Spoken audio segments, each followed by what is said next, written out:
Hello, hello, hello. Welcome to Evolve and Thrive Life Coaching Insights. I am so glad that you tuned in today for Evolve and Thrive Life Coaching Insights. My name is Alexis Nelson, and I am the CEO of Coaching Towards Purpose. And guess what? Life learners, you already know I want you to live life on purpose. Why? Because you are worth it. And guess what? Today, we are going to continue our discussion about relationships. We started off this new year talking about relationships, which is very important. You always hear me say relationships is a currency. So we have to be intentional in nurturing them and really understanding the purpose and the benefit of relationships. And as we began to talk about these different tips and concepts, I really hope that this adds value to you, not just in your personal, but in your workplace. It could be whatever entity you may be a part of. Relationships is key, and we need to know how to master them. So today, your life coach is going to talk more about relationships. For those who are new and don't really know what I do, you can find more about me on alexisnelson.us. And also, you can see the different individual packages that you can get if you want individual time, quality time with me. Please make sure you schedule that ASAP. Okay. I have time for you because, again, I want all my life learners to live life on purpose because you are so worth it. Also, I will be beginning my group classes very soon, and you do not want to miss that. If you are interested in growth, invaluable laws of growth, listen, I have a whole group discussion about it, and it's going to really elevate you to the next level. So please look forward to that because I will be promoting and that will be coming soon. It is a closed group and they are limited seats. So if you want to be a part of it, make sure you get that. Okay. Again, I am Alexis Nelson, and today we are talking about relationships on Evolve and Thrive Life Coaching Insights. So, life learners, let's get to it. Let's get to it. What do I want to talk about today? Let's see. Expressing emotions constructively involves communicating your feelings in a healthy and respectful manner. Let me repeat that. Okay. Expressing emotions constructively increases you're communicating your feelings in a healthy and respectful manner. And we're going to talk about two tips today. I'm not going to go into all of them today because we're going to continue in next Saturday.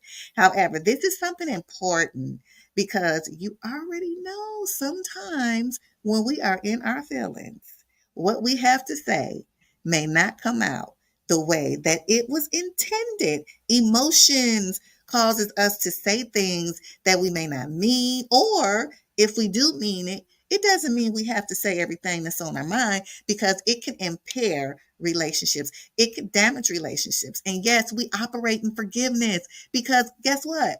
We have to forgive.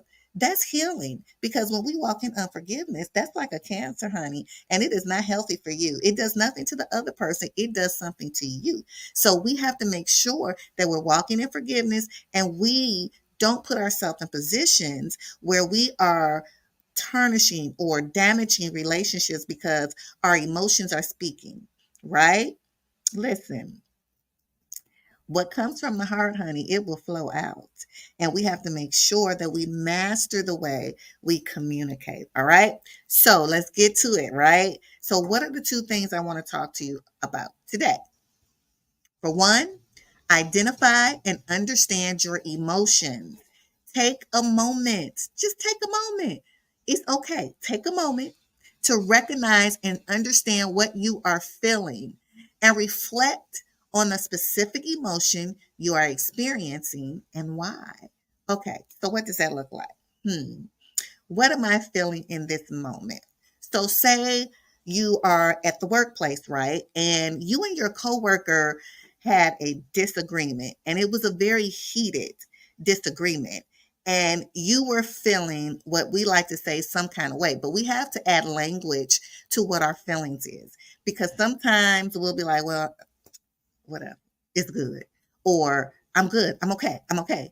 And that's not truth. So we have to start by recognizing and understanding what are we feeling. So for instance, in that moment I felt rage. Okay? What is that? How does that feel? My blood pressure seems like it's going up. My hands are shaking. I'm rocking back and forth. I'm trying to find ways to cope and manage, but I'm rage. So you have to identify that feeling, right?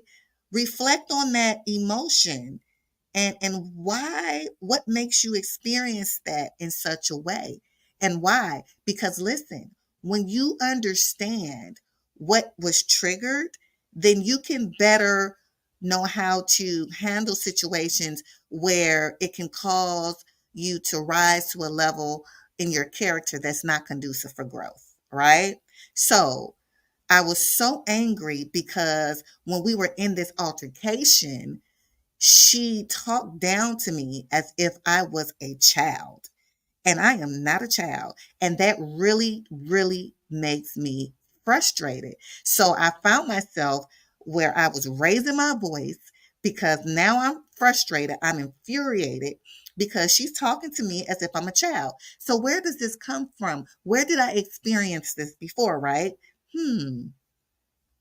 Well, when I was younger, people used to always talk down to me, and it really bothered me, and it makes me angry. And now I'm an adult. I don't have to take this anymore. I'm tired of it. So, this is how you start to process what makes you feel the way you feel. So now we're taking a moment, right? We're recognizing and we're understanding what we're feeling. We labeled it, we put language to it, right? We said, I'm frustrated. I'm infuriated. I am boiling. I am hot like fish grease, honey. And it's nothing you can say to me right now, right? So now I'm understanding the emotion and I'm reflecting on what in the world, what caused me to get out of character? This emotion, what is this?